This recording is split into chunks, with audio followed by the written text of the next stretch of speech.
Frank Zappa was a musical perfectionist, a composer who wrote weird and complex music and demanded nothing less than total virtuosity from his band.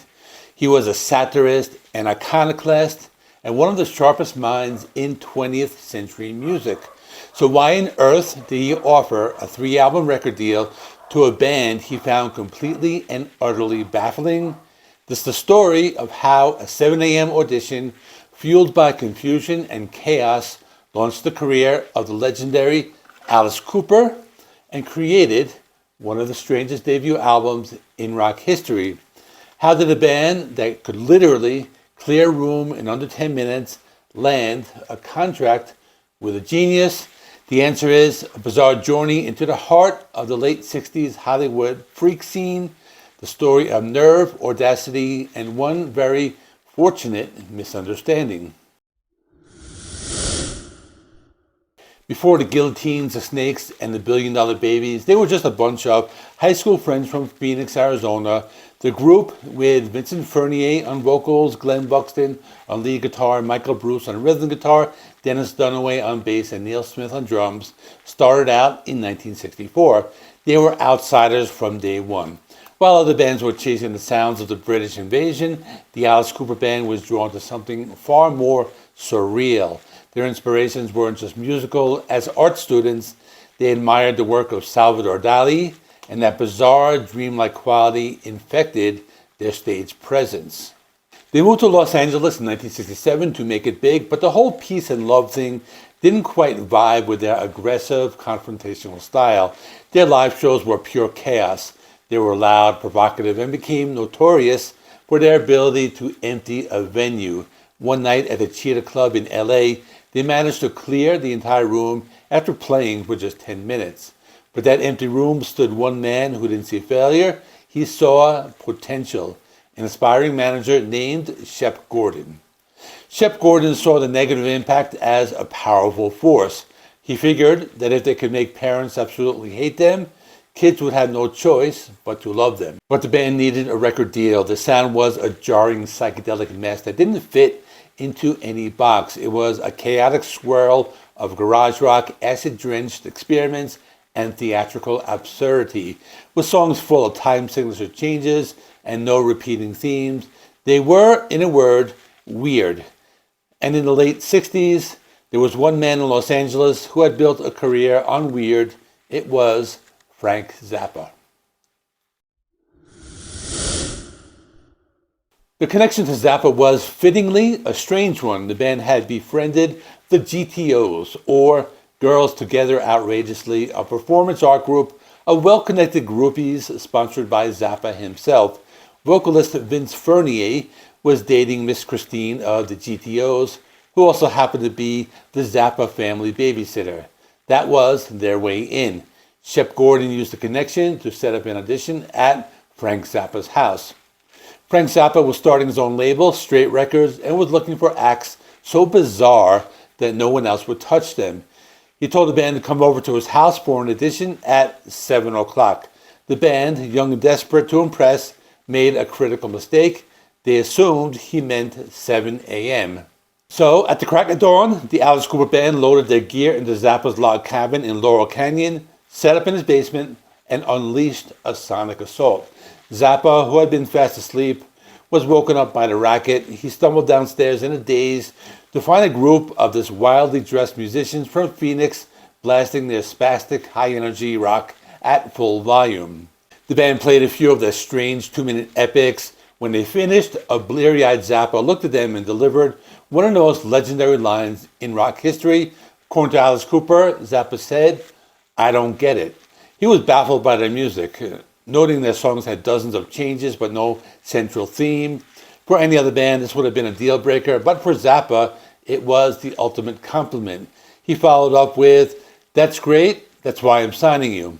The sheer nerve of the band showing up to play music at that hour was enough to convince Zappa. He was so impressed by their audacity that he signed them to a 3-album deal on the spot. The band was thrilled. They were huge fans of Zappa and the Mothers of Invention, and they couldn't wait for the brilliant production and artistic guidance he'd bring to their debut album. They were about to be very, very disappointed. The recording sessions for what would become Pretties for You are legendary for their complete lack of direction. According to manager Shep Gordon, Frank Zappa was almost a ghost in the process. He reportedly left his brother in charge of the recording and then just left the studio. The band, thinking they were just running through rehearsals to get sound levels and warm up the engineer, played their set. They weren't aiming for perfection. They made mistakes, figuring they'd fix them in the real recording began. Later that day, Zappa returned and made a stunning announcement. The album was done. The band was horrified. They protested, pointing out the mistakes and explaining they thought it was just a practice run. Zappa famously patted them on the shoulder and said, "Don't worry, we'll fix it in the mix." That was pretty much the last real input they got from their so-called producer. The album was essentially recorded in just a couple of nights, made up entirely of those rehearsal tapes. The result, Pretties for You, was released in June 1969. It's a strange, sprawling, and utterly baffling record. It sounds exactly like what it is, a raw, unpolished, and directionless rehearsal. The album opens with Titanic Overture, an instrumental that sounds like a creepy carnival ride spiraling out of control. Tracks like 10 Minutes Before the Worm and Earwigs to Eternity are short, hallucinogenic bursts of sound that feel more like bizarre ideas than finished songs. The sound is a mix of Syd Barrett-era Pink Floyd, whom the band admired, jarring time signatures, and a ghostly garage rock feel. Even the album's artwork had a chaotic origin. The cover is a painting by artist Edward Beardsley that was just hanging on the wall in Frank Zappa's house. Zappa's wife, Gail, later claimed the painting was stolen from their home, which only adds another layer of chaos to the album's story. Upon its release, Pretties for You was a commercial and critical dud. It stalled out of the Billboard 200 at number 193, and the public, even in the experimental climate of 1969, had no idea what to make of it. The legendary rock critic Lester Bangs wrote that the album was listenable, but ultimately totally dispensable. However, this chaotic beginning was a necessary first step. The album's failure forced the band to rethink everything. They realized their complicated psychedelic freakouts weren't connecting with anyone. Alice Cooper himself would later say he considered Pretties for You and its follow-up, Easy Action, to be from their early Confused phase, not true Alice Cooper albums. The real turning point came when they teamed up with producer Bob Ezrin for their third album, Love It to Death, in 1971. Ezrin was the producer, Zappa wasn't. He gave them the focus, structure, and cinematic production style they desperately needed. He taught them how to write a hook and create a sound that was both heavy and theatrical. It was under Ezrin's guidance that they recorded their first major hit, I'm 18, and finally found a sound that would make them superstars. And yet, over the decades, Pretties for You earned a serious cult following.